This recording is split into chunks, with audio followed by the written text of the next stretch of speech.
Buongiorno da Antonio Verna, mi ricordo il numero per intervenire in diretta che è lo 0266 20 35 29, anche il numero WhatsApp che è il 346 64 277 56. Incominciamo subito, salutiamo Roberto al di là del vetro, mi dà l'ok, in collegamento telefonico con noi abbiamo un'amica di RPL, abbiamo la deputata della Lega Donatella Legnaioli. Ciao Donatella, buongiorno. Buongiorno, grazie. Grazie mille a te per aver accettato il nostro invito. Allora, Donatella, ieri si è tenuto un Consiglio dei Ministri, si è parlato di decreto sicurezza bis, il Premier Conte ha sollevato delle criticità. Raccontaci un po' quali sono i punti di questo decreto sicurezza bis. Ma questo è dopo il primo decreto sulla sicurezza, che credo sia stato un bel traguardo, naturalmente sempre per il merito della Lega, dalle parole ai fatti. Si è ritenuto di procedere con un decreto sicurezza bis per andare a colpire, delle situazioni proprio per il virtù della sicurezza.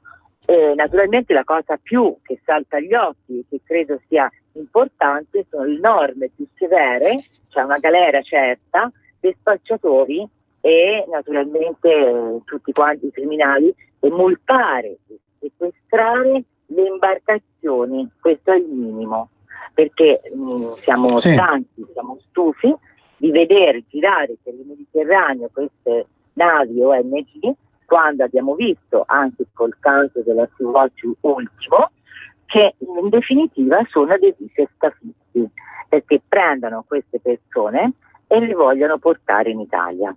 Allora, la politica della Lega con Matteo Salvini è quella di non far partire queste persone proprio per la sicurezza del nostro paese, ma anche per la sicurezza di queste persone, perché meno partono, meno morti ci sono nel Mediterraneo. Infatti abbiamo visto che con la Lega al governo quest'anno sono arrivati migliaia e migliaia e migliaia meno di questi immigrati e quindi anche meno morti nel Mediterraneo. Poi un altro punto importante del decreto sicurezza sono i fondi, stanziare dei fondi per i rimpatri, perché chiaramente quelli che ci sono e che sono arrivati e non hanno titolo per stare qui devono essere rimpatriati, ma è ovvio in tutto l'ingranaggio che c'era prima c'è bisogno di avere dei fondi. Ecco, queste sono poi una tutela per gli anziani, perché abbiamo visto poi cosa succede anche agli anziani da soli, quindi chi colpisce gli anziani devono esserci anche qui delle pene, in particolare poi sempre per rafforzare le norme e le sanzioni anche per il maltrattamento degli animali. Quindi anche in questo caso andiamo a colpire quei criminali, per me, perché sono sempre i nostri amici a quattro zampe, con sanzioni molto forti. Ma credo, ritornando al primo caso, al primo punto che avevo detto su sanzionare queste navi e sequestrarle, e le abbiamo portate nel decreto sicurezza bis fino a 50.000 euro, vediamo come funziona. Intanto è stato rinviato tutto, ma sembra che questa settimana ci sia di nuovo un Consiglio dei Ministri per portare a casa questa manovra, e io confido pienamente in Matteo Salvini. Benissimo. Senti Donatella, come ti è sembrata la piazza sabato scorso a Milano, la piazza Duomo? Ecco, tu sei stata? No, sono rammaricata perché quest'anno purtroppo non sono giovanile, perché ero sotto broncopolmonite, e quindi sto uscendo, perché visto che invece di maggio siamo nel mese di gennaio, e lavorando sul territorio per la campagna elettorale mi sono trascurata un banale scrittore e da lì poi bronchite eccetera, e quindi non avevo il divieto dei medici, però l'ho seguito in diretta veramente con le TV, una cosa stupenda, una cosa meravigliosa che mi faceva venire la pelle d'oca, e credo che questa sia la risposta, anche se naturalmente i mass media, giornali hanno dato appena la notizina flash, ma era veramente un mondo di bella gente, di gente che porta il sorriso e la pace, ma che vogliamo tutti quanti amare il nostro territorio, ma partendo dall'Europa, perché l'Italia è importante che ci sia un governo con la Lega, ma se non si cambia l'Europa, come sapete, si cambia poi poco anche in Italia. Certo. Senti Donatella, un caso che è scoppiato in questi giorni è il caso della nave Sea-Watch, no? Sì, Abbiamo visto ieri sì. gli ultimi aggiornamenti di questa nave, se ne parla da tantissimo tempo.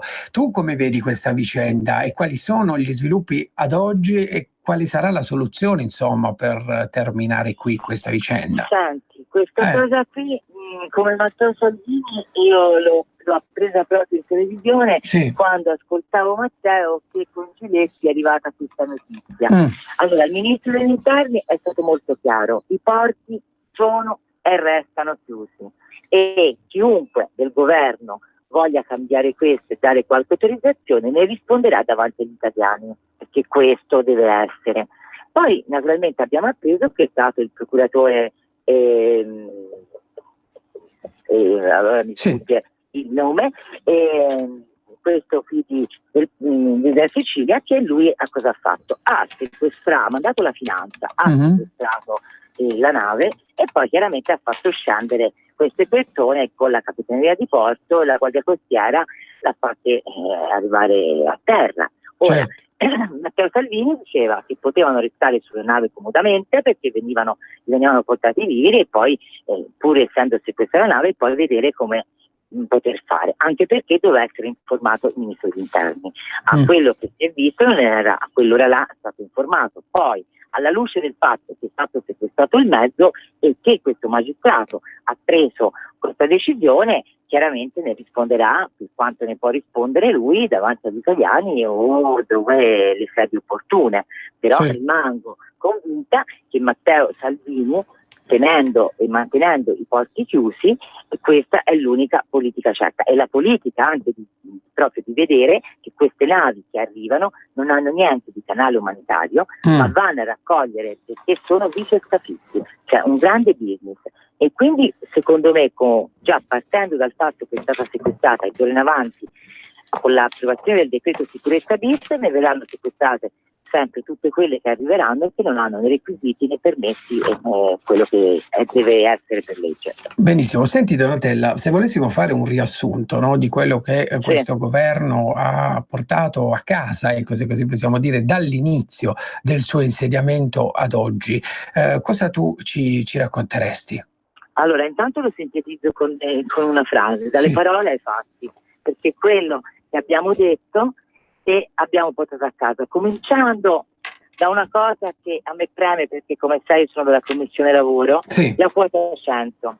Quando tutti prima dicevano che non serviva, che nessuno avrebbe fatto richiesta, che era poi anche veniva fatta, diciamo, veniva pagato veniva, diciamo, non veniva proprio per intero, ma c'era una penale sopra. Hanno detto di tutto di più in televisione.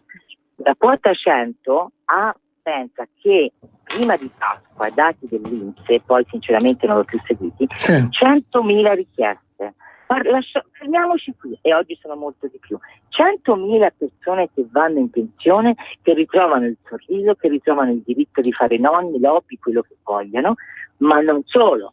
100.000 posti che si liberano, e siccome questi 100.000 posti maggiormente erano nel pubblico, e nel pubblico si può riassumere una persona va in pensione, una persona entra, quanti giovani, quante persone che erano senza prospettiva avranno un futuro?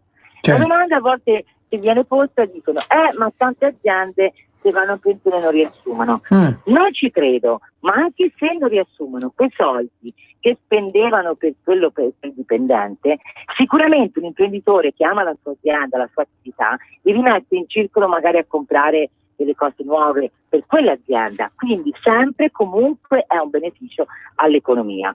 Ed è stato veramente una cosa di cui ne andiamo veramente fieri. Poi abbiamo, non vado in ordine ora di tempo, comunque la legittima difesa. La legittima difesa credo che poi mi hanno detto anche lì che abbiamo armato il popolo italiano, e non è vero, passano sempre le cose false. Abbiamo modificato quell'articolo che metteva in ginocchio una persona che era stata aggredita, derubata in casa propria e che poi avrebbe dovuto difendersi e anche pagare. Certo, certo. Quindi mi sembra che sia in un paese civile, se vuoi venire in casa mia mi devi suonare il campanello, altrimenti stai a letto, dormi, non ti succede nulla.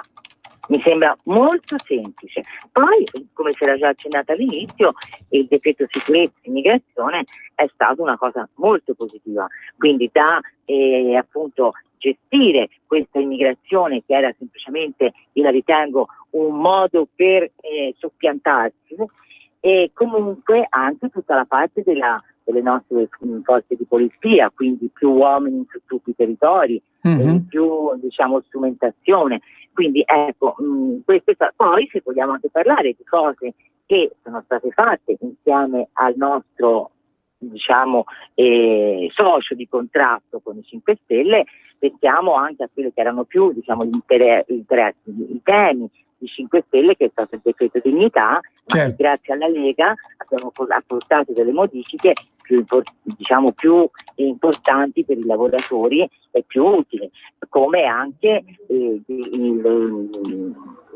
reddito di cittadinanza, perché in un paese normale è chiaro che ci deve essere un aiuto anche a chi non ha un reddito, però con la Lega anche qui abbiamo cercato di arginare quello che poteva diventare un sussidio, mentre così ci diamo la possibilità a tante persone di poter entrare anche nel mondo del lavoro. Quindi io credo che questo governo in 8 mesi, 9 mesi ha fatto di più e concretamente rispetto agli altri governi in 5 anni. Ecco, senti Donatella, la prossima settimana dopo le elezioni europee cosa c'è in programma alla Camera? Ancora da stabilire, giusto? Ancora da stabilire, perché credo che oggi arriverà il programma e per la prossima settimana, anche perché vedi con le votazioni europee poi tantissimi comuni, pensa, in Toscana noi abbiamo 188 comuni al voto, io sono coordinatore in 3 comuni, di cui uno molto importante che è San Giuliano Terme, un comune limitrofo a Pisa di 34.000 abitanti, e stiamo lavorando e abbiamo tanta bella risposta dalla gente, perché la Lega è sul territorio, ama il territorio e si interessa con la gente. Benissimo, allora Donatella, ti salutiamo, ti ringraziamo per essere stata questa mattina qui con noi, grazie mille della tua disponibilità. Grazie a voi, è sempre un piacere. Grazie a te. Allora, vediamo le notizie che ci giungono dalle agenzie di stampa. C'è stata una scossa di magnitudo di 3.9 a 4 chilometri da Barletta in provincia di Bari. Andiamo poi a guardare un'altra notizia che riguarda il decreto sicurezza. Salvini dice il decreto sicurezza bis limato, pronto, dice Salvini, sciocco rimandare a dopo le elezioni. Si fa così un favore ai camorristi. Il decreto sicurezza bis si occupa di lotta a camorra e scafisti, difesa di poliziotti e carabinieri in strada, dà più potere alle forze dell'ordine, combatte la violenza fuori dagli stadi. Sono 17 articoli pronti, dice il ministro Limati ieri notte. Il decreto è pronto, io sono pronto, non è un testo che serve a Salvini ma agli italiani, prima viene approvato meglio è. Se qualcuno dice facciamo dopo le elezioni perché sennò gli italiani votano Lega, fanno un ragionamento sciocco, fanno un favore ai camorristi, lo ha detto il ministro Salvini intervenendo al programma Uno Mattina su Rai 1. Chiedo a Roberto dalla regia se mi dà l'ok. In collegamento telefonico con noi abbiamo Virginio Caparvi, deputato della Lega. Ciao Virginio, buongiorno. Ciao, buongiorno, grazie. Allora Virginio, raccontaci un po' quali sono le novità dall'Umbria. Questo pomeriggio c'è una conferenza con il ministro Fontana, giusto? Sì, questo pomeriggio verrà il ministro Fontana a Foligno, dove abbiamo un nostro candidato Lega, Stefano Zuccarini, e verrà a spiegare l'attività di lavoro svolta in questo anno di governo, e presenteremo a Foligno le nostre linee politiche per quanto riguarda la famiglia e la tutela delle fasce più deboli. E quindi ci sarà questo momento di incontro che poi proseguirà anche a Bastia Umbra, dove abbiamo un altro candidato sindaco, Katia degli Esposti. Ecco. Quindi c'è molto fermento in questi giorni. Certo, tu sei il segretario, no? Sì. Ecco. Senti Virginio, ieri dal Consiglio dei Ministri cosa si è deciso? Ecco. Ma, purtroppo cosa non si è deciso, direi. Ecco, cosa non si è deciso? Qualche cosa si sarà deciso. Abbiamo sentito appunto la questione che veniva detta del decreto sicurezza bis, capiamo che siamo in un momento di campagna elettorale, ma credo che il bene degli italiani e le necessità degli italiani vengono prima di qualsiasi altra cosa. Noi abbiamo sempre detto che sicurezza non vuol dire solo immigrazione, vuol dire anche controllare, gestire e limitare l'immigrazione, ma vuol dire anche guardare in casa nostra, guardare ai grandi mali che attanagliano non solo una parte dell'Italia, ma purtroppo si stanno estendendo un po' in tutta Italia. Parlo della camorra, dell''ndrangheta, in generale delle mafie. E quindi Salvini sta mettendo a punto questo decreto sicurezza bis, di cui ancora non abbiamo notizie specifiche, ma che sicuramente va nell'ottica di aiutare chi è sul territorio, la polizia, ma anche gli organi giudicanti, a rendere la vita impossibile ai delinquenti. Certo, senti Virginio, sulla flat tax invece il ministro Salvini ha detto che la flat tax è la frontiera della durata del governo. Che ne pensi tu? Sono tanti governi che da anni dicono che dobbiamo abbassare le tasse. Io credo che questa volta abbiamo veramente un'occasione importante. Lo abbiamo fatto per le partite IVA che non superano i 65.000 euro di fatturato o i 100.000 euro con il 20%.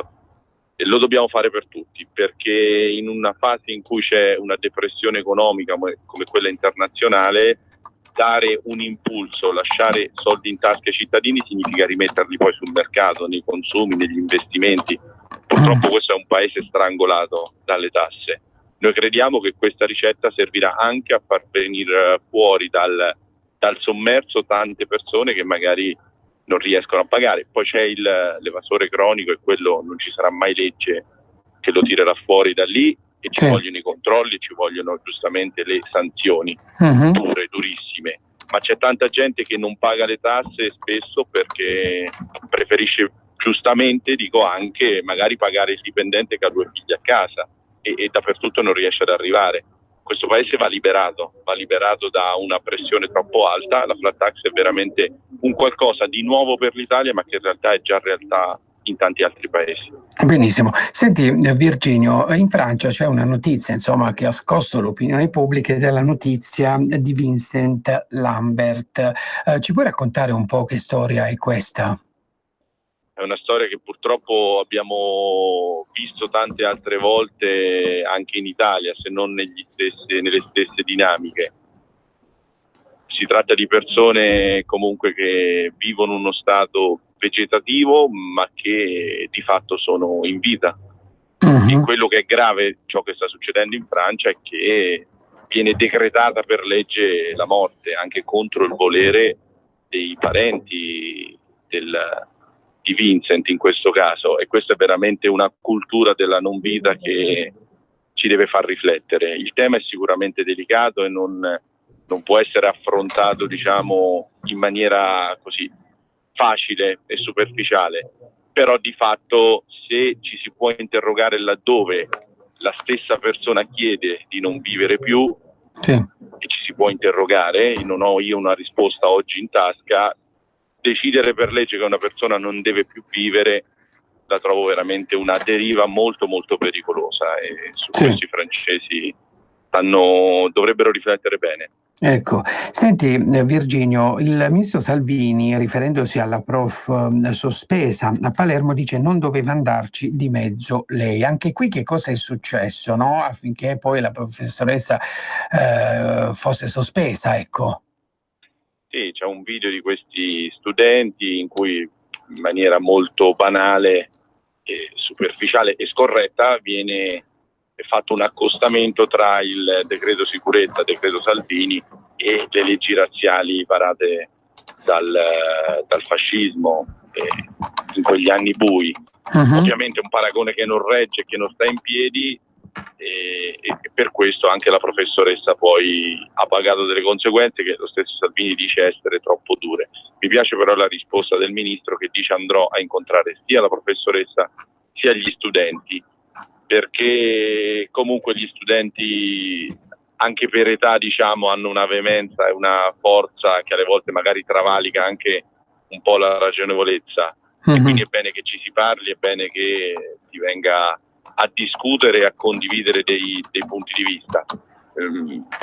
Sicuramente la televisione non aiuta, perché continuare a sentire trasmissioni in cui si fanno questi paragoni, e in quel caso lo fanno persone adulte e spesso anche pagate con i soldi pubblici, questo inquina sicuramente l'aria, anche perché i numeri dicono tutt'altro, dicono che le morti in mare stanno diminuendo e dicono che il business dei trafficatori di morte, dei trafficanti di morte è in calo netto, quindi è proprio un paragone veramente avventato. Virginio, tu ci sei stato sabato scorso in Duomo a Milano?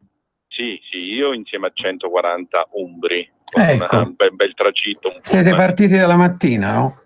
Siamo partiti alle 7 di mattina, siamo rientrati più o meno alle 3 di mattina, però ne valsa veramente la pena. Ecco. Una bella piazza. Senti Virginio, per queste elezioni europee tu che previsioni puoi fare? Per il dopo 26 maggio, ecco. Io credo che se quest'onda d'urto, chiamiamola così, arriverà forte come sembra dovrebbe arrivare, io credo che anche in Europa qualcuno dovrebbe fare qualche mea culpa, fare qualche passino indietro e iniziare a rivedere questa Europa dalle fondamenta, che non può più essere un'Europa delle lobby e dei grandi interessi, ma deve essere un'Europa che ha il coraggio di mettere al centro gli interessi dei piccoli, perché questa Europa è fatta dai piccoli, non dai grandi. Ci sono pochi grandi e tanti piccoli e noi dobbiamo pensare a loro prima che agli altri. Benissimo, allora Virginio, noi ti salutiamo, ti lasciamo al tuo lavoro, ti lasciamo ai tuoi impegni umbri praticamente di questa giornata e ci sentiamo prossimamente in radio. Grazie mille. Grazie, buon lavoro. Grazie mille a Virginio Caparvi, deputato della Lega. Adesso andiamo in pausa pubblicitaria, tra pochissimo altri ospiti. Audace, istintivo, fuori controllo. Fuori posto, fuori moda, fuori tempo, ma rivoluzionari. Radio Padania, radio populista. È tempo per noi di creare una nuova nazione. È tempo di essere padroni del nostro destino. Libera la bestia che c'è in te. 2019. Ma chi ha parlato? Sono io, la Digital Radio, quella del sistema DAB+, e sono strafelice perché dall'anno prossimo sarò ufficialmente in tutte le auto. È ora di vivere la magia della Digital Radio. Se stai pensando di comprare una nuova auto, pretendila con il sistema DAB+, il suono perfetto. Dal 2019 in tutte le auto nuove. Dibidi dobidi DAB. Anche Radio Padania è in Digital Radio. Ciao Ruspa, come butta? Guarda che sei in onda. Donare il 2 per 1000 alla Lega è importante per i progetti di Matteo Salvini? Sì, la gente lo sa.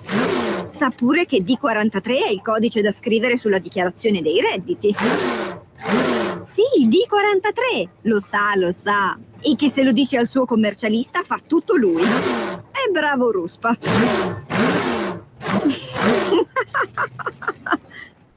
D43 è una sigla importante. Serve a dare più forza ai progetti che Matteo Salvini vuole realizzare. Quest'anno il 2 per 1000 donalo alla Lega di Matteo Salvini. Dillo al tuo commercialista. Donare il 2 per 1000 alla Lega è un'ottima azione. www.2per1000lega.it. Messaggio per tutti gli imprenditori, gli artigiani, i commercianti, i liberi professionisti. Hai un'attività? Dei prodotti da promuovere? Prova la pubblicità sulla nostra radio. Radio Padania ha preparato per te una grande promozione per aiutarti a sostenere la tua attività a tariffe davvero straordinarie. Informati, vedrai che si può fare. Mandaci una mail all'indirizzo spot@radiopadania.net. Con Radio Padania si può fare. Pensa a respirare. Ora abbandonati. Che cosa vedi? Luce, oscurità, l'equilibrio. È tanto più grande. C'è stato un risveglio. Hai sentito? Conosco una sola verità.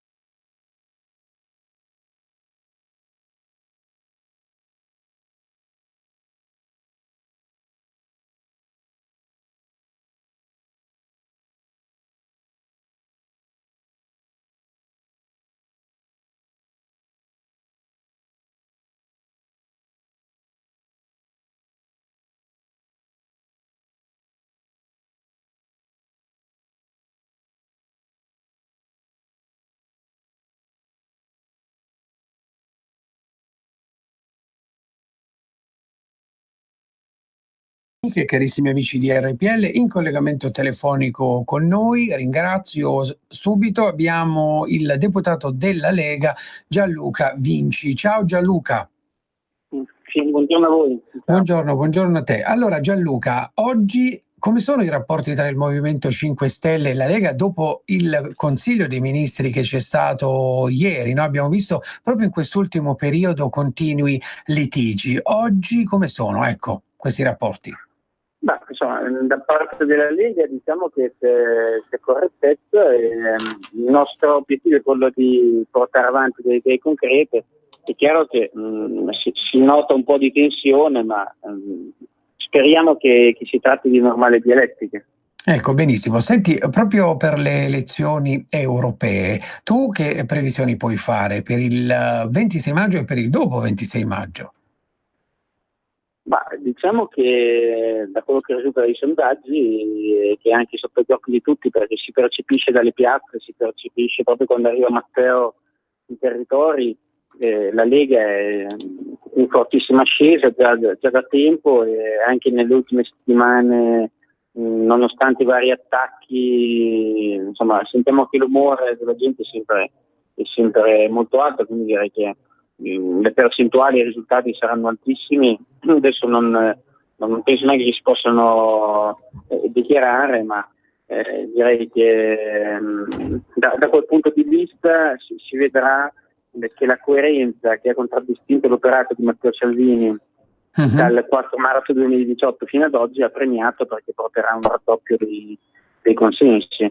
È chiaro che dal giorno dopo ci sarà anche un peso politico che dovrà essere in qualche modo rispettato maggiormente delle richieste della Lega all'interno del governo, perché a quel punto se le nostre percentuali sono non solo parzialmente aumentate ma addirittura raddoppiate, benissimo, sul territorio vuol dire che quello che facciamo va bene ai cittadini. Allora, dopo il 26 maggio, quali altri provvedimenti questo governo secondo te realizzerà? Quali sono appunto i progetti di questo governo? Beh, noi abbiamo come Lega due punti fondamentali. Uno è il DL Sicurezza, che è il decreto Sicurezza bis, che porterà un inasprimento delle pene, e questo forse riusciamo a farlo già prima del voto, se no questa settimana. Sì, cerchiamo di farlo già questa settimana, altrimenti speriamo che non debba aspettare alla prossima, ma porterà un aumento delle pene per chi commette reati gravi come resistenza pubblico ufficiale, mediante il possesso dei poliziotti e dei carabinieri picchiati, e le pene quindi vanno aumentate. Bisogna far capire che le forze dell'ordine vanno rispettate.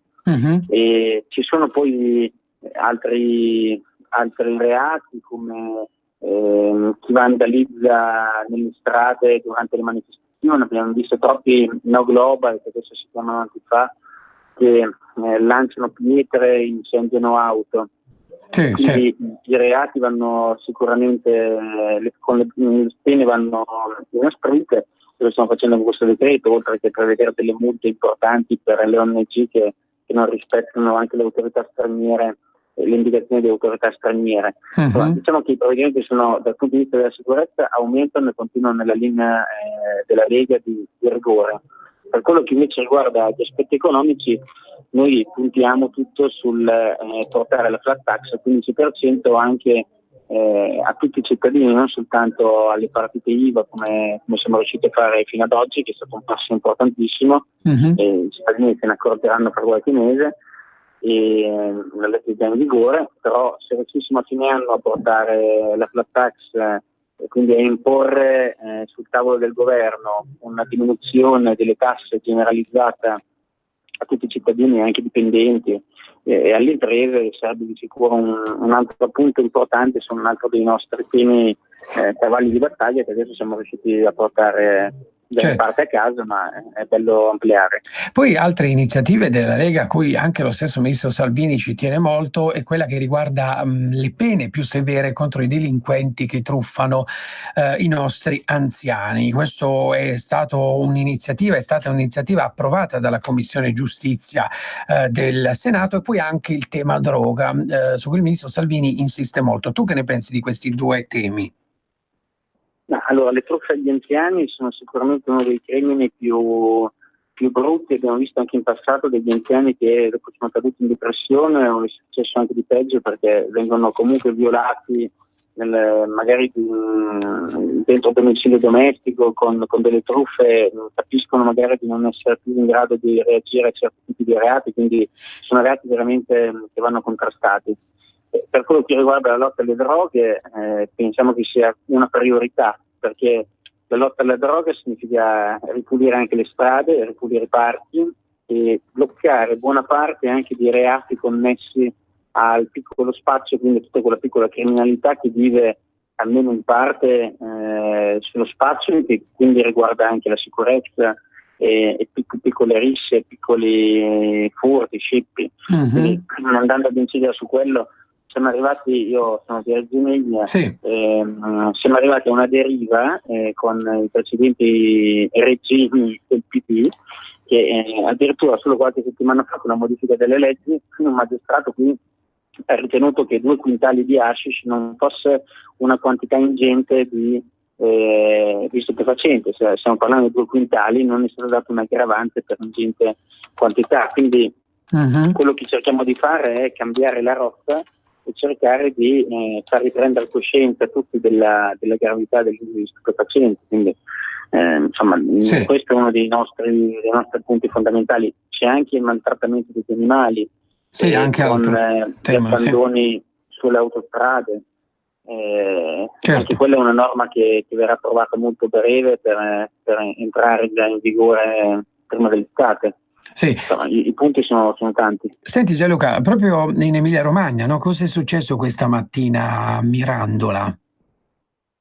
Lì è stata veramente un qualcosa di, non dico incredibile, perché purtroppo in Italia siamo abituati, specialmente da queste parti, a vedere di tutto. C'è stata una sede della polizia municipale che è stata violata da un extracomunitario che è entrato ed è riuscito ad incendiarla.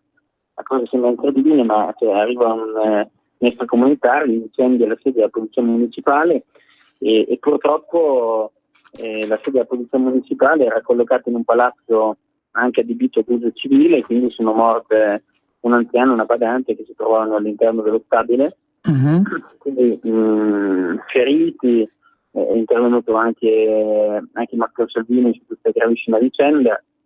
Questo però è frutto anche di una sottocultura che è alla sinistra della sicurezza, perché tenere degli edifici di polizia municipale all'interno di abitazioni praticamente civili, dove con documentazione riservata e atti di quel tipo, il sistema antincendio che non funziona, è un cittadino che riesce a contare, che riesce a dar fuoco alla sede.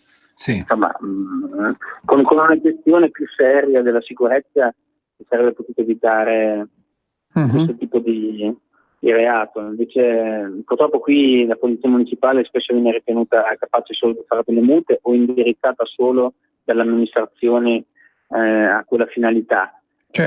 Noi stiamo cercando di far capire che la polizia municipale è armata, perché come vogliono molti anche di loro fare, devono fare pubblica sicurezza, e quindi un fatto di questo tipo non dovrà più ripetersi. Benissimo. Senti Gianluca, prossima settimana che programma c'è alla Camera?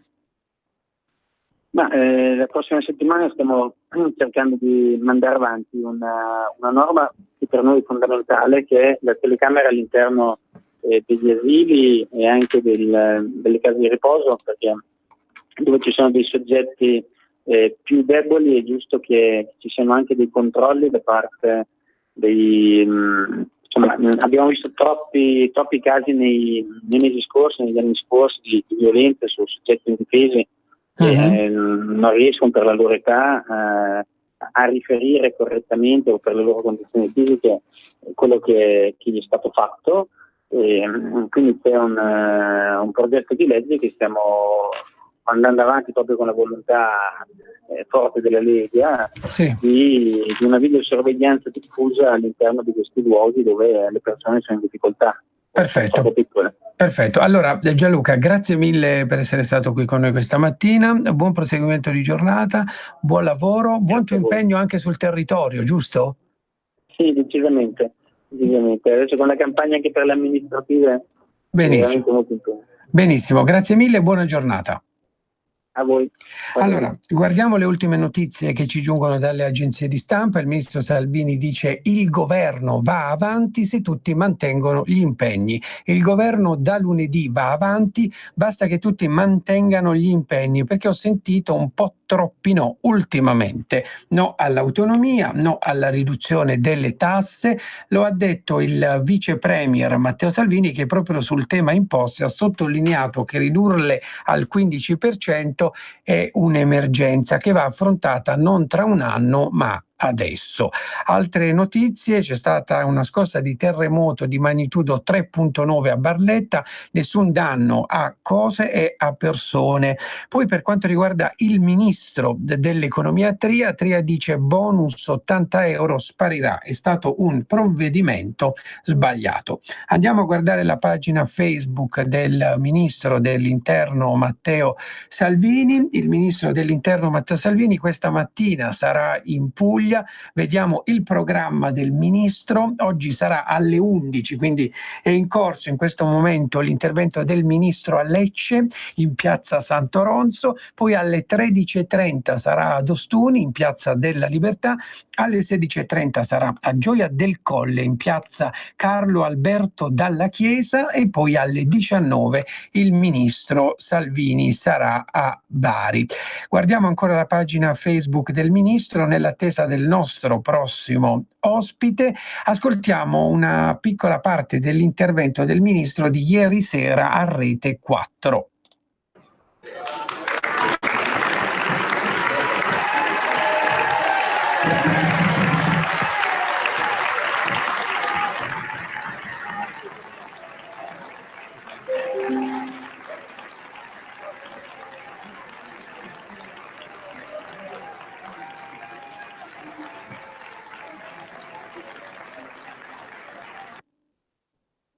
Adesso ascoltiamo l'intervento del ministro, non a Rete 4, ma il ministro che parla di decreto sicurezza bis. Bentrovate amiche e amici, ben ritrovati, altra bella giornata di lavoro impegnativa. Sono qua per fare il punto della situazione. Ci siamo impegnati a farlo sempre più spesso, superando appunto le mediazioni di giornali e telegiornali, per raccontarvi che cosa stiamo facendo e che risultati stiamo ottenendo grazie a voi. Grazie, perché quello che stiamo portando a casa, lo dico a Franca, lo dico a Stefano, lo dico a Carmen, lo dico a Nicoletta, lo stiamo portando a casa grazie a voi. Grazie al vostro sostegno, grazie alla vostra fiducia e grazie al vostro voto. Si avvicina l'appuntamento con la storia di domenica 26 maggio. Chi sta a casa è complice, chi non sceglie è complice, chi si rassegna è complice. L'Europa c'entra in casa, l'Europa condiziona le nostre vite sull'immigrazione, ma non solo, sull'economia, sul lavoro, sulle banche, sull'agricoltura, sulla pesca, sul commercio, sul turismo. Se mi date forza, quello che stiamo ottenendo in Italia lo otterremo anche in Europa. L'ho scritto all'inizio di questo post, in breve anche i risultati delle ultime ore. Fra poco vado in Consiglio dei Ministri per portare a casa il decreto sicurezza 2. Dopo mesi di battaglie abbiamo visto i buoni risultati del primo decreto immigrazione, adesso ci sono norme ancora più severe per mettere in galera i camorristi e gli spacciatori che spesso vengono condannati ma sono a spasso. Sono norme ancora più severe. Qualcuno dalle parti dell'ONU le critica come disumane e secondo me multare e sequestrare l'imbarcazione di chi non rispetta le leggi, i regolamenti, le convenzioni internazionali, le indicazioni di uno Stato sovrano, mettendo a rischio le vite anche degli immigrati che soccorre, è il minimo. A proposito, avevamo ragione evidentemente, l'avevano detto, non sono ONG, non sono soccorritori, sono vice scafisti. Guarda caso, finalmente la procura ha indagato il comandante della nave Sea-Watch per favoreggiamento dell'immigrazione clandestina e spero che si aprano le porte del carcere per questi pessimi personaggi, e ha sequestrato l'imbarcazione che ha finito di girare per il Mediterraneo seminando illegalità. Quindi grazie, perché quello che stiamo facendo lo stiamo facendo grazie a voi. Però non ci accontentiamo. Nel decreto sicurezza bis ci sono i fondi per i rimpatri, stiamo lavorando col Ministero degli Esteri. Oggi abbiamo presentato un'iniziativa a tutela degli anziani, sempre più spesso vittime di truffatori senza scrupoli. Mercoledì in Puglia, a Bari, in un canile gestito bene da volontari veri che combattono il randagismo e salvano questi animali, presenteremo il fondo anche per aiutare coloro che lottano contro i maltrattamenti e gli abbandoni degli animali, aumentando le sanzioni per chi maltratta gli amici a quattro zampe. E quindi non ci fermiamo, non perdo tempo a rispondere a polemiche, bugie, insulti. Rieccoci, carissimi amici di RPL, abbiamo con noi in collegamento telefonico, ringrazio il dottor Stefano Patuanelli, senatore del Movimento 5 Stelle, presidente del gruppo Movimento 5 Stelle dal 6 giugno 2018. Buongiorno senatore. Buongiorno a voi e grazie per l'invito e per la chiamata. Grazie mille a lei. Allora senatore, cosa si è deciso nel Consiglio dei Ministri di ieri sera? Mi sembra che ci sia una volontà di approfondire bene i due temi principali che erano oggetto del Consiglio dei Ministri, che riguarda alcune norme proposte dal Ministro Salvini per la sicurezza e alcune norme, il pacchetto famiglia, proposte dal Movimento 5 Stelle con il Ministro Di Maio. Credo che siano entrambi temi che non debbano dividere in linea di principio Movimento 5 Stelle e Lega.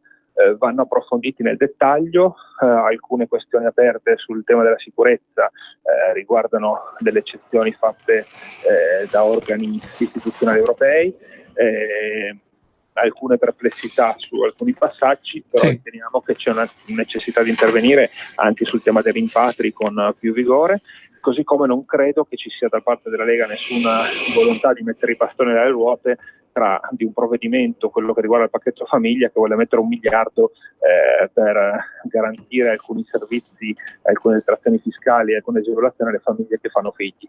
Quindi credo che su questi due temi si possa discutere dei dettagli, ma c'è una volontà di andare avanti. Ecco, senatore, il 24 maggio vi riunite in piazza a Roma, in Piazza del Popolo, se non sbaglio, come gruppo, giusto? Sì, esatto. Ecco, poi per quanto riguarda le prossime elezioni europee, sul blog delle Stelle c'è un articolo che dice candidati incompatibili, solo il Movimento non ne ha nemmeno uno. Quando si parla di incompatibilità, a cosa ci si riferisce? Ecco. Guardi, noi abbiamo un codice etico che prevede alcune incompatibilità in caso di rinvio a giudizio, in alcuni casi con sentenza di primo grado, per cui noi riteniamo che quello sia il nostro metodo di giudizio. Troppo spesso la politica aspetta l'autorità giudiziaria per determinare se eticamente, moralmente alcune persone che hanno indagini o che sono rinviate a giudizio per reati di una certa gravità possano continuare nel loro ruolo. Noi riteniamo che la politica deve intervenire prima, a prescindere dal fatto che ciascuno è innocente fino a sentenza definitiva, e questo è un principio costituzionale che deve essere garantito per qualsiasi cittadino.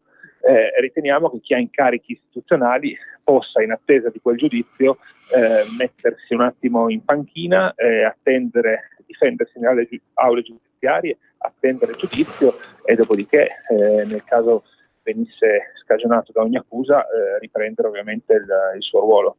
Io credo che la questione morale si gioca attorno a questo principio, cioè il fatto che la politica deve prendere delle decisioni a prescindere dalle decisioni dell'autorità giudiziaria in alcuni casi. Benissimo, allora senatore, ne approfitto proprio della sua presenza perché qui con me, a fianco a me, c'è Davide Franzini, amministratore di Radio Padania, che vuole rivolgergli delle domande, vuole chiacchierare un po' con lei.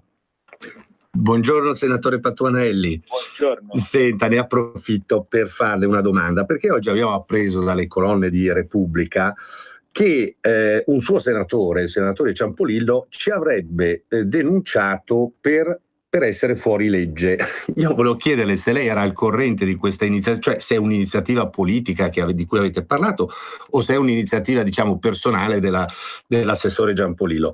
Premesso, la notizia arriva da Repubblica e sappiamo che sulla nostra pelle che gli scoop di Repubblica vanno sempre presi con le molle, visto che 15 giorni fa avevano scritto che il ministro Di Maio aveva detto spegnete Radio Padania Libera, e abbiamo dimostrato che era una falsità. Quindi volevo sentire da lei, diciamo, un commento su questa notizia uscita. Dall'ultimo passaggio, le ultime sue parole che le lascio a lei ma che condivido per molte parti.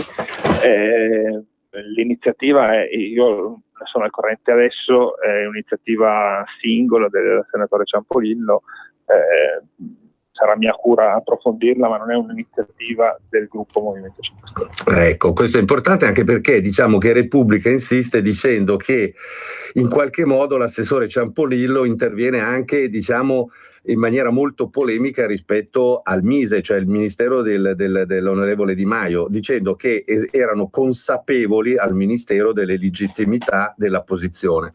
Noi avevamo già chiarito di avere degli ottimi rapporti col Mise, che purtroppo il dottor Gagliano, che si occupa delle pratiche relative alla Digital Radio, è una persona squisita con cui si lavora molto bene, e ci spiaceva appunto che venissero fuori delle notizie di questo genere. Quindi mi fa piacere che lei, insomma, abbia smentito il fatto che ci sia una strategia politica dietro, ecco, capito? Per chiarire, il Movimento 5 Stelle è un movimento molto eterogeneo, no? Ha fatto dell'assenza di posizione tra destra e sinistra, ritenendo un po' superato questa dinamica politica, uno dei propri principi.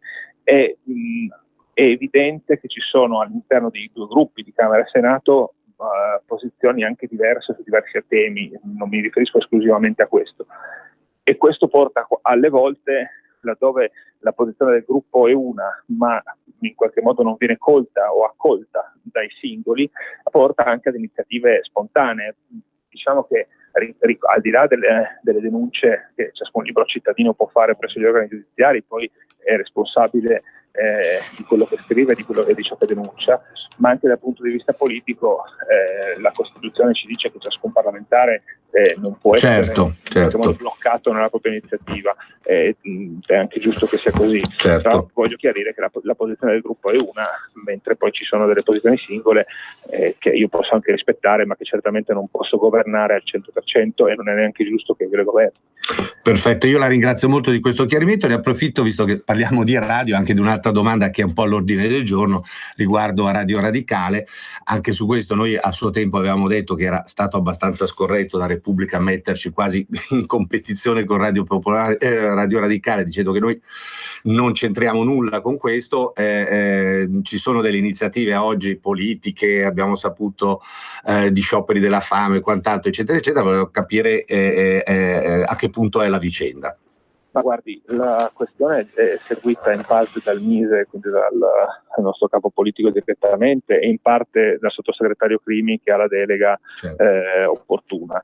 Io voglio ribadire alcuni dati, cioè c'è un servizio che certamente è un servizio pubblico in convenzione, la cui convenzione però è stata rinnovata parecchie volte senza che ci fosse una gara. E la nostra perplessità riguarda esclusivamente una questione, cioè se il quantum che al di là della gara, il quantum che lo Stato paga una radio privata per un servizio pubblico è corrispondente o congruo rispetto al servizio pubblico che viene affrontato. Noi riteniamo che ci siano diversi aspetti. Uno è certamente anche storico-culturale, se vogliamo. Radio Radicale ha un archivio storico che è un patrimonio ed è certamente impensabile che vada disperso. Altra cosa è continuare a chiedere a Radio Radicale o a un'altra radio privata, o invece di portare nel servizio pubblico quei servizi che Radio Radicale faceva, perché è chiaro che c'è una questione legata alle trasmissioni radiofoniche che trasmettono in diretta le sedute del Parlamento. In convenzione, quindi. Sì, certo, c'è un servizio di convenzione che è ampio, ma che non racchiude tutta l'attività di Radio Padania. Allora, quel servizio è giusto che ci sia, che venga pagato, poi bisogna capire se forse è più corretto fare un bando, una gara, per capire se ci sono altre disponibilità sul mercato di radio che magari offrono lo stesso servizio anche a un costo inferiore. Mi sembra una cosa naturale, come ciascuna famiglia fa quando ha a che fare con i propri portafogli, cerca sempre di ottenere le cose con la massima qualità al prezzo minore possibile. L'altra cosa è certamente il patrimonio di Radio Radicale che va tutelato, ma questo c'è un'interlocuzione in corso. È un altro discorso, certo. Credo che riusciremo a tutelare sia gli interessi pubblici che diciamo la necessità di Radio Radicale di non disperdere il proprio patrimonio. Certo, infatti. Ecco, noi qualche considerazione appunto sul valore di quella convenzione, il valore economico, 10 milioni di euro, effettivamente noi che facciamo radio sappiamo che è sicuramente molto sopravvalutata e a molti probabilmente anche al sottosegretario Crimi è venuto anche il sospetto che fosse una forma di finanziamento pubblico al Partito Radicale, perché poi se andiamo a vedere quanti dipendenti ha la radio il sospetto è legittimo. Credo che Matteo Salvini abbia fatto una proposta molto di buon senso, cioè quella di creare una fase ponte di 6-7 mesi, come diceva giustamente lei, anche per preservare e salvaguardare quello a cui tutti teniamo, cioè gli archivi, il patrimonio storico di una emittente importante. Quindi insomma diciamo che la situazione, diverse strade che stiamo valutando, quella indicata dal Ministro Salvini è una di queste. Perfetto, io la ringrazio moltissimo, senatore. Allora, grazie mille senatore per essere stato qui con noi, buon proseguimento di giornata. Buona giornata, arrivederci. Grazie mille e grazie a te Davide. Grazie a te Antonio. Ci risentiamo tra pochissimo dopo la pausa pubblicitaria. Ciao Ruspa, come butta? Guarda che sei in onda. Donare il 2 per 1000 alla Lega è importante per i progetti di Matteo Salvini? Sì, la gente lo sa. Sa pure che D43 è il codice da scrivere sulla dichiarazione dei redditi. Sì, D43, lo sa. E che se lo dice al suo commercialista fa tutto lui. No, Ruspa, questa non possiamo dirla in radio. D43 è una sigla importante. Serve a dare più forza ai progetti che Matteo Salvini vuole realizzare. Quest'anno il 2 per 1000 donalo alla Lega di Matteo Salvini. Dillo al tuo commercialista. Donare il 2 per 1000 alla Lega è un'ottima azione. www.2per1000lega.it. Messaggio per tutti gli imprenditori, gli artigiani, i commercianti, i liberi professionisti. Hai un'attività? Dei prodotti da promuovere? Prova la pubblicità sulla nostra radio. Radio Padania ha preparato per te una grande promozione per aiutarti a sostenere la tua attività a tariffe davvero straordinarie. Informati, vedrai che si può fare. Mandaci una mail all'indirizzo spot@radiopadania.net. Con Radio Padania si può fare. Sono Giovanna, Mondoflex. Voglio presentarvi una nuova promozione Mondoflex. Un materasso in memory, ergonomico, a 2 strati, completamente sfoderabile, a soli 199 euro. Con Mondoflex dormite sonni tranquilli. Vi aspetto! A Treviolo e a Melzo, il sabato orario continuato. Mondoflex reti e materassi. A Treviolo, Melzo, Monza, Erba, Crema, Castelmella, Briscia e Desenzano del Garda. Mondoflex, fornitore ufficiale Atalanta Bergamasca Calcio. Per la tua pubblicità su Radio Padania Libera, scrivi a spot@radiopadania.net. Radio Padania è ascoltabile anche con la televisione in digitale. Sul telecomando della televisione digitale o del tuo ricevitore digitale puoi scegliere se vedere la TV o ascoltare la radio. Risintonizza i canali radio e troverai anche Radio Padania Libera, la tua radio. Canale 740. Rieccoci carissime amiche e carissimi amici di RPL, in questo momento in collegamento telefonico con noi abbiamo la dottoressa Isabella Rauti, vicepresidente del gruppo Fratelli d'Italia. Buongiorno dottoressa. Buongiorno a voi, grazie per l'ospitalità e speriamo che la linea tenga perché sono in treno. Sì, speriamo di sì, grazie mille a lei per aver accettato il nostro invito. Allora, dottoressa, ieri c'è stata alla Camera dei Deputati una conferenza stampa alla quale lei ha partecipato dal titolo Rapporto annuale sull'islamizzazione d'Europa, un rapporto realizzato dalla Fondazione Fare Futuro e Ufficio Studi Fratelli d'Italia, e lei nel suo intervento in questa conferenza ha parlato di una proposta di legge di Fratelli d'Italia importantissima, proposta che voi avete già presentato nella passata legislatura e che riguarda l'introduzione di un reato di integralismo islamico. Ci spieghi un po'.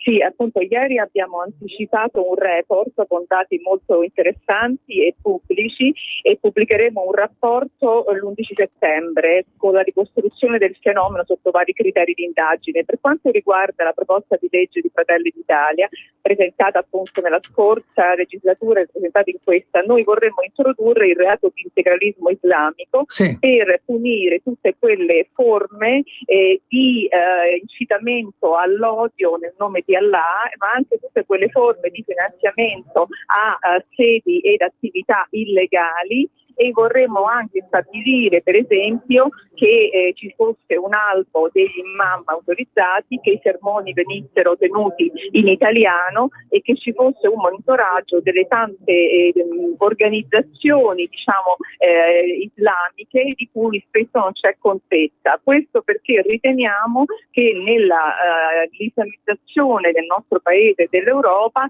ci siano chiaramente dei rischi potenziali che sono connessi, e non c'è in Italia una legge che affronti e disciplini questa questione immensa, e quindi siamo in una situazione di vacatio legis. La nostra proposta di legge andrebbe a colmare questo vuoto. Inoltre anche l'Europa è in ritardo, perché solo di recente la Commissione europea si è posta il problema di individuare alcuni criteri per regolare questi aspetti. Ad oggi non abbiamo però strumenti, come dire, per fronteggiare la questione o quantomeno per monitorarla. Benissimo. Dottoressa, quali sono le altre proposte di legge che voi di Fratelli d'Italia avete presentato in questa legislatura? Scusi, non ho sentito, può ripetermi la domanda? Dico, quali sono le altre proposte di legge che voi di Fratelli d'Italia avete presentato in questa legislatura su altre tematiche, ecco?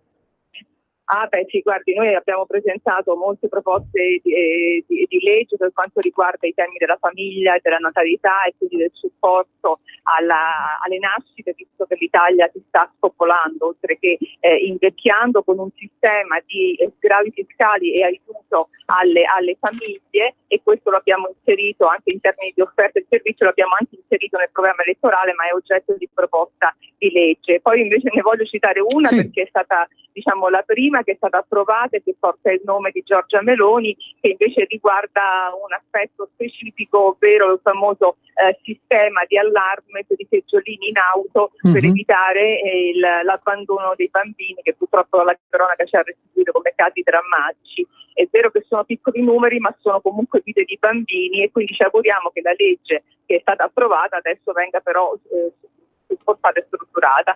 Poi chiaramente ne abbiamo molte in termini economici, penso per esempio a quella che riguarda la flat tax, anche questo tema di programma sia delle politiche che delle europee, ma lo abbiamo trasformato in una proposta di legge, quindi abbiamo spaziato dai vari campi, diciamo, dal sociale all'economico. L'elenco sarebbe lungo perché siamo molto attivi tra Camera e Senato. Certo.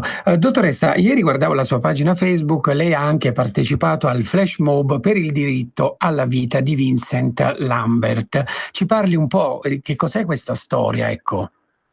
Sì, guardi, ieri abbiamo promosso questo flash mob perché ieri era un giorno importante. Vincent Lambert è un disabile francese e in realtà poi ieri è stato un passaggio molto importante, però voglio ricostruire la situazione. Era stato disposto di staccare le macchine che lo tengono in vita e quindi condannarlo a morte per fame e per sete, contro il parere dei genitori che lo volevano mantenere in vita e che si erano anche rivolti alla Corte dei diritti dell'uomo e all'ONU. E in realtà i giudici avrebbero determinato di staccare le macchine, quindi ancora una volta la volontà, la decisione dei giudici prevaleva sul diritto alla vita e anche sulla volontà espressa dai familiari, e ricorda un po' il caso del piccolo Evans, che come tutti sappiamo invece è stato condannato a morte dai giudici inglesi, è stato anche impedito che venisse trasportato in Italia per essere curati. Noi ci eravamo offerti attraverso la cittadinanza di curare il piccolo Evans. Sono casi che pongono ancora al centro del dibattito internazionale il rapporto tra la libertà individuale, il diritto fondamentale alla vita e ad essere vissuta, e la volontà dei giudici con una deriva eutanatica che ci preoccupa molto e alla quale noi siamo contrari. Devo dire che poi ieri noi chiedevamo un intervento al governo francese affinché non staccassero le macchine. C'è stato in effetti ieri un controordine e attualmente possiamo dire che Vincent Lambert è stato salvato ed è vivo. Perfetto. Vediamo cosa succederà, però la tematica andrebbe affrontata a livello internazionale, perché non è possibile che i giudici decidano della vita e della morte delle persone. Ecco, poi c'è stato questo contrordine proprio nella tarda serata di ieri, no? Sì, esatto. Benissimo. Dottoressa, lei fa anche parte della Commissione Difesa. Il 2 giugno c'è la parata militare. Il tema scelto è quello dell'inclusione. Sempre sulla sua pagina Facebook leggo anche un post dove c'è scritto: vergognoso attacco del governo alle nostre forze armate. Cosa è successo? Ci sono state delle dichiarazioni di Conte che a voi di Fratelli d'Italia non sono piaciute? Guardi, su questo voglio essere molto chiara, sia come ufficiale dell'esercito che è stata selezionata, sia come senatore e componente della Commissione Difesa.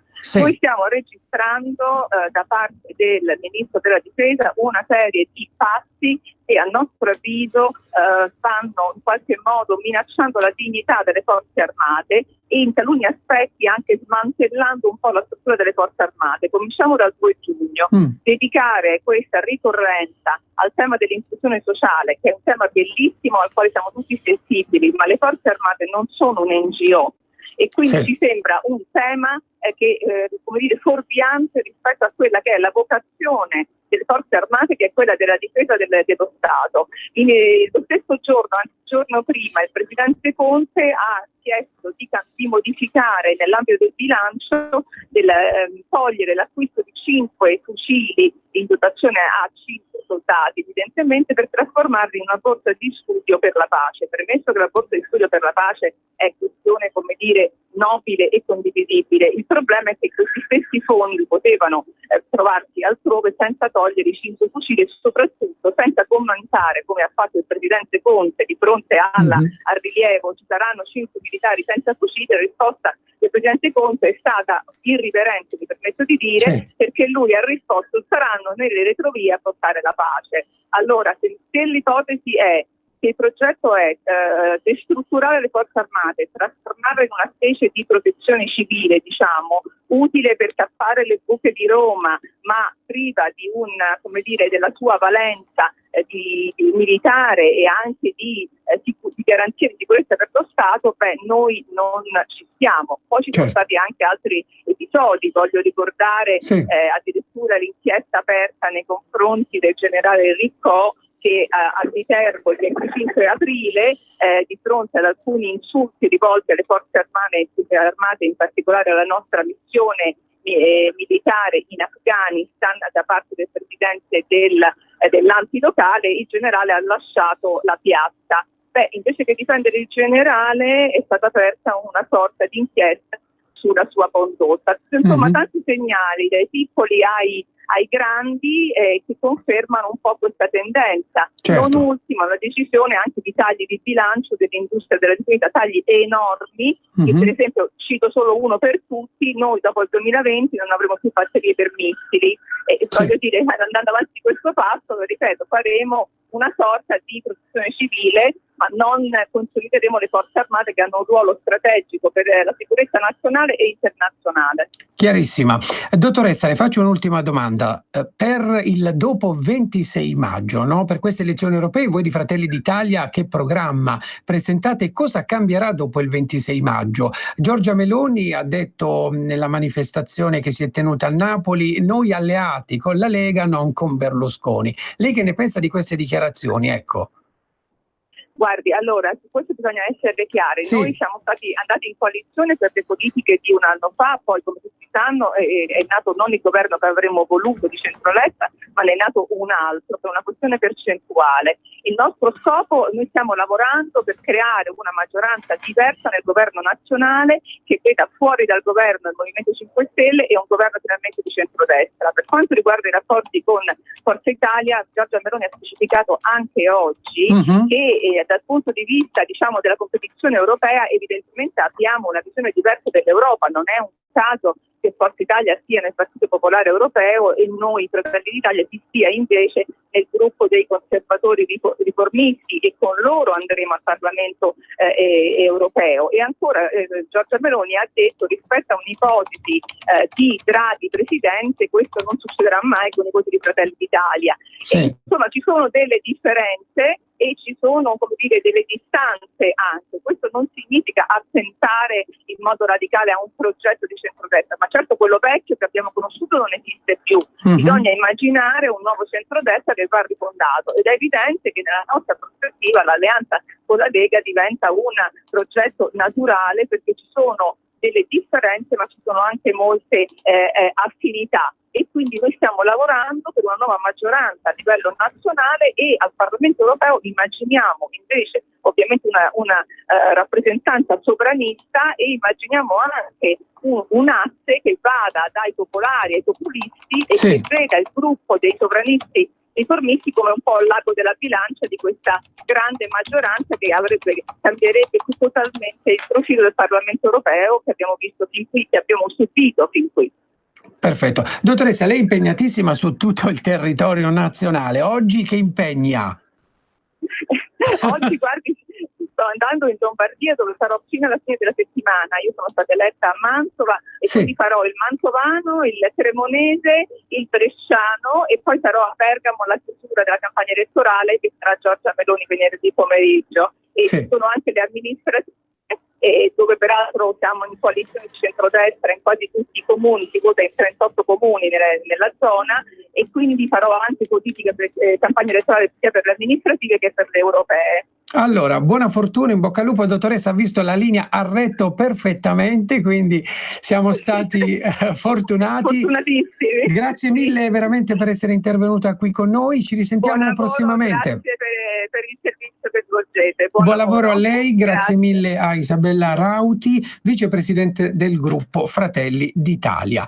Adesso ascoltiamo l'intervento del deputato della Lega, Edoardo Ziello. La Lega vuole rilanciare l'Italia socialmente, anche riscoprendo gli spazi culturali e di aggregazione delle nostre città. Sentiamo.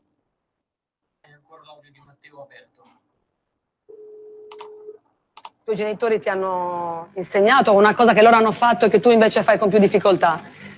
A quei tempi loro vivevano, secondo me, più serenamente. Sì, ma a quei tempi addirittura incroci le gambe, mi preoccupa. No, invece è preoccupante, hai ragione.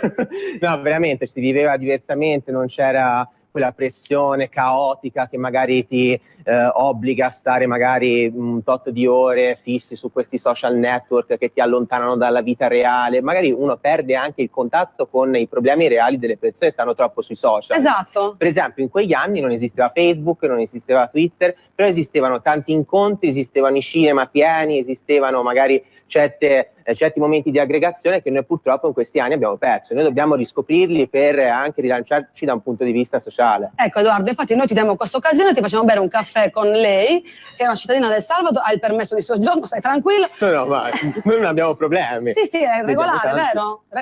Assolutamente regolare. Potete parlare senza microfono, bere un caffè, chiedili quello che vuoi, perché lui è una persona gentile e deliziosa. Vero? Confermo. Caspita!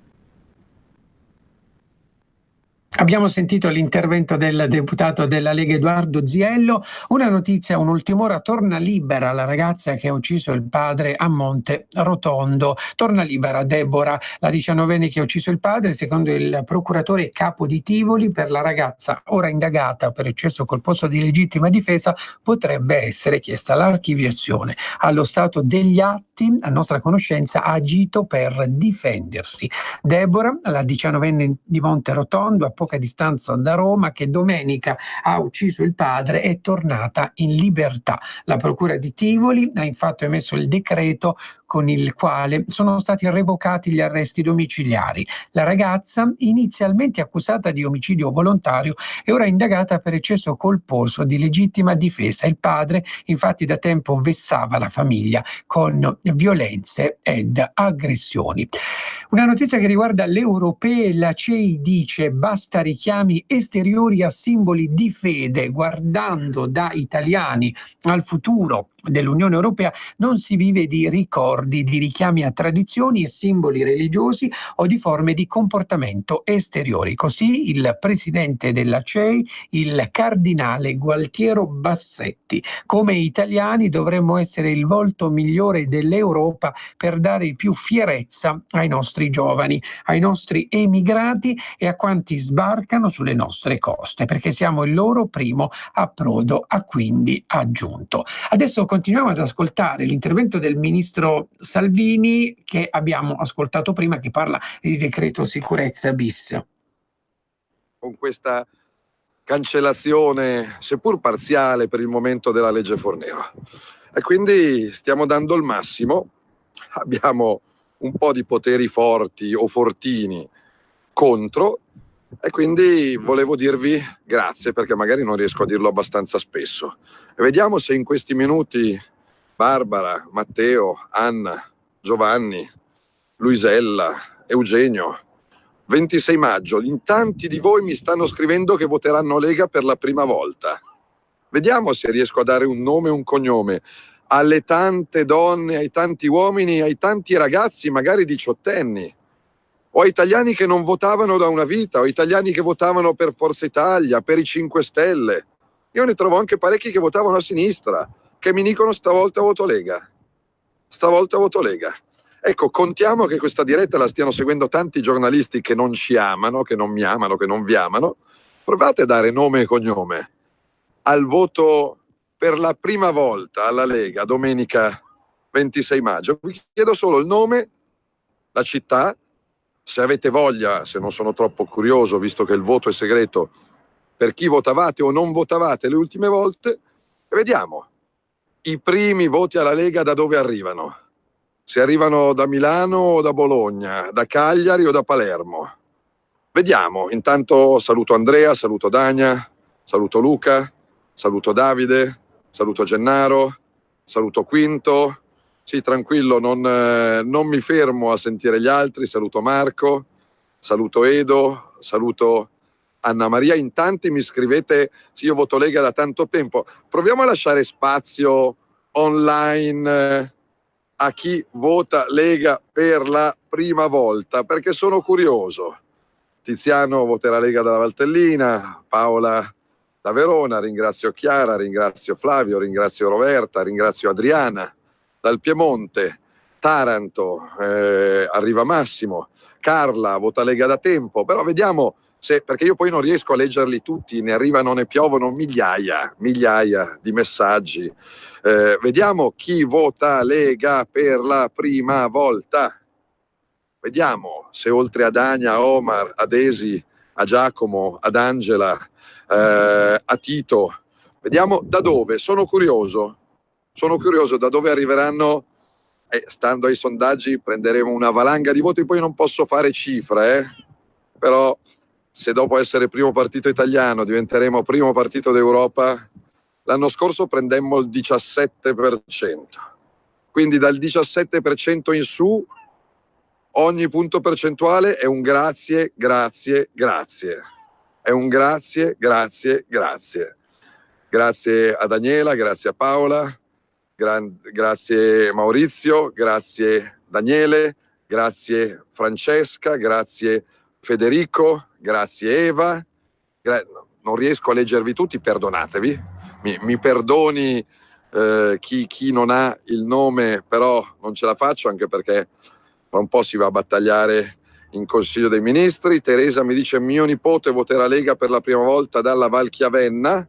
Flavio, mio nipote 18enne voterà Lega per la prima volta, non ha mai votato nessuno ovviamente a 18 anni. Ringrazio Dana, ringrazio Angela, ringrazio Marilù, ringrazio Armando, ringrazio Ferruccio, ringrazio Adriana.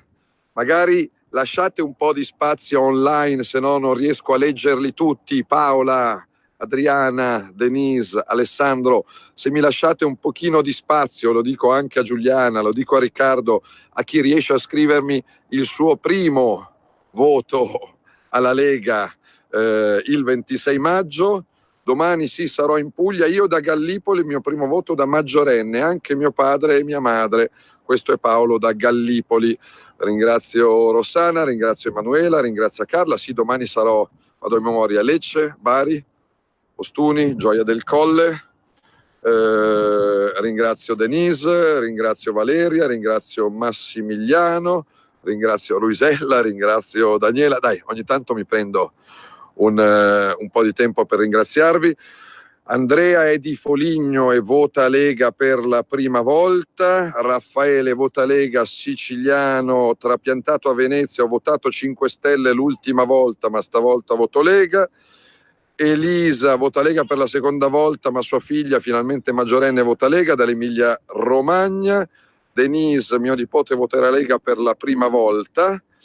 Fanny, oggi dalla Sicilia ho visto molte persone che sono con te per la prima volta. Poi Elena, io e mia figlia votiamo per te per la seconda volta. Maria, io voto Lega da Avellino, sono un'ex elettrice del PD. Marco, da Ostuni, so che alcuni voteranno Lega per la prima volta.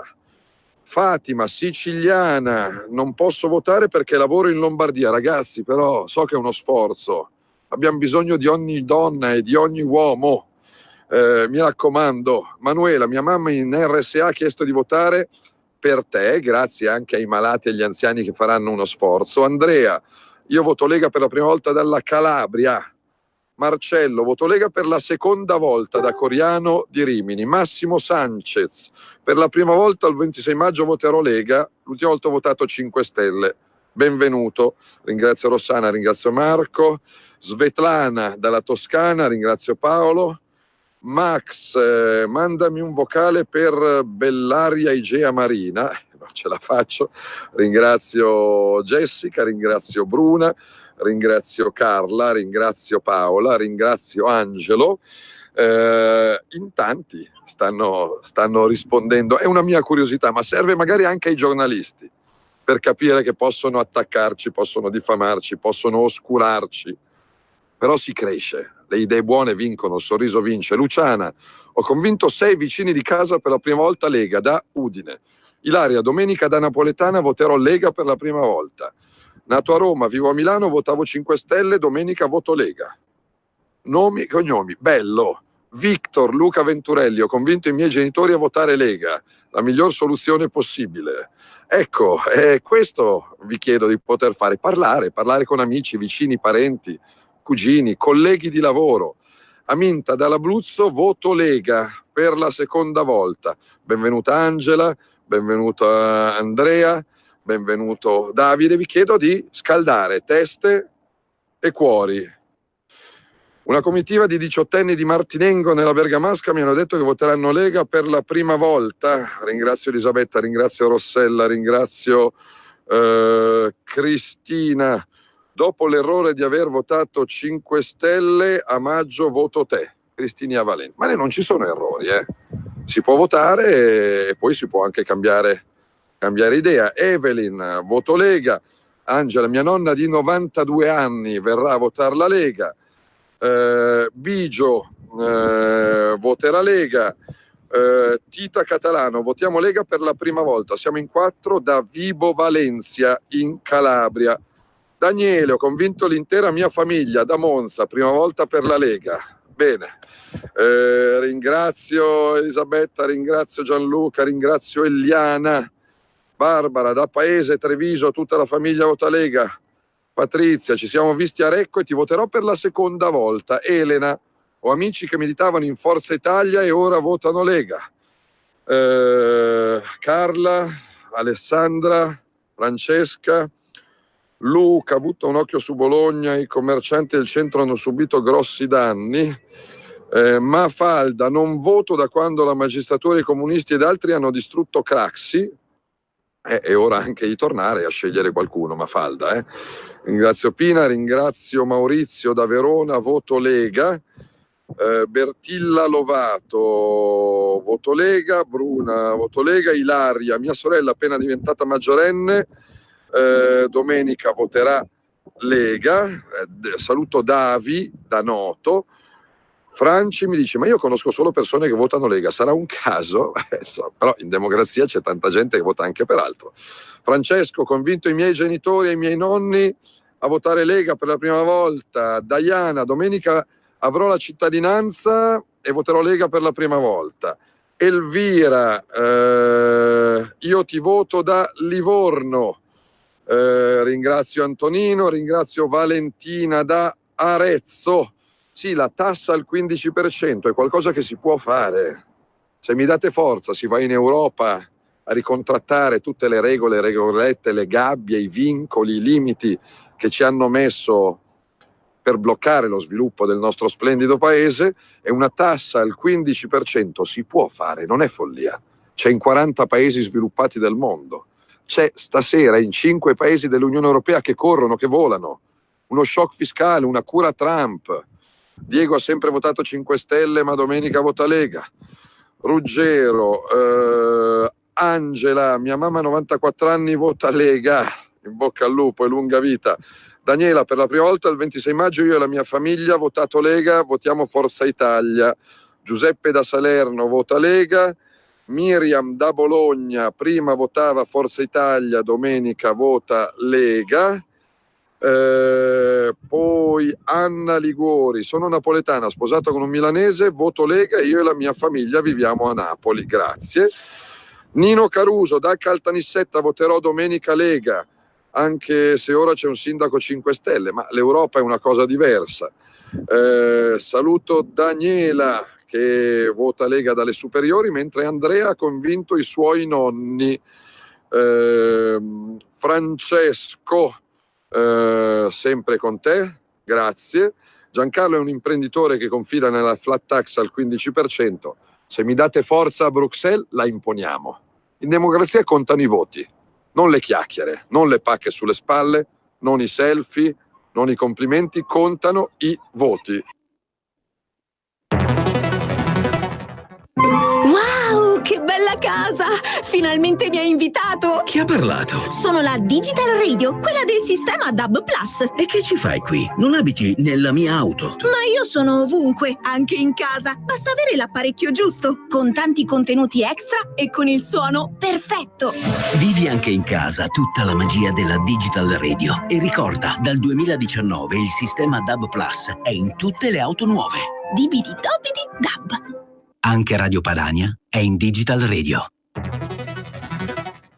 Messaggio per tutti gli imprenditori, gli artigiani, i commercianti, i liberi professionisti. Hai un'attività? Dei prodotti da promuovere? Prova la pubblicità sulla nostra radio. Radio Padania ha preparato per te una grande promozione per aiutarti a sostenere la tua attività a tariffe davvero straordinarie.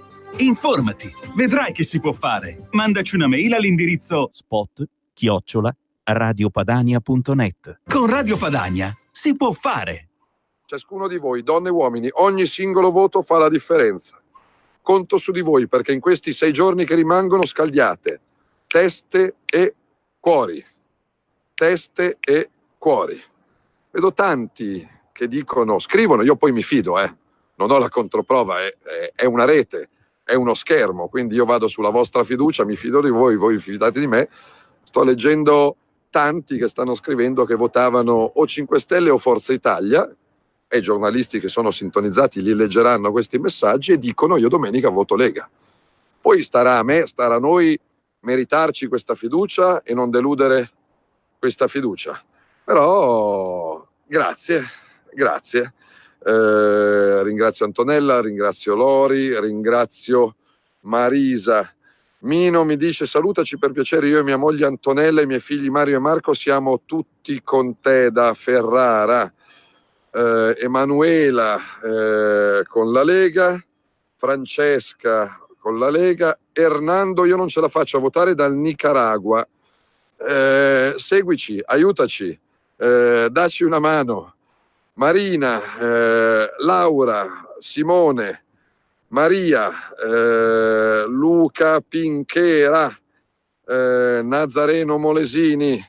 Dai che adesso mi sto preparando per andare in Consiglio dei Ministri, ma ci tenevo a stare un po' di tempo con voi.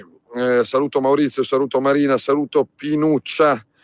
Quello che non hanno fatto in una vita, tu lo stai facendo in un anno, sempre con te. Grazie, ma non è un mio dovere. Siete voi che mi pagate lo stipendio, faccio il ministro, mi occupo di sicurezza, di lotta ai delinquenti, di assumere poliziotti, di accendere telecamere, quindi non siete voi che dovete ringraziarmi, perché sto semplicemente facendo il mio lavoro.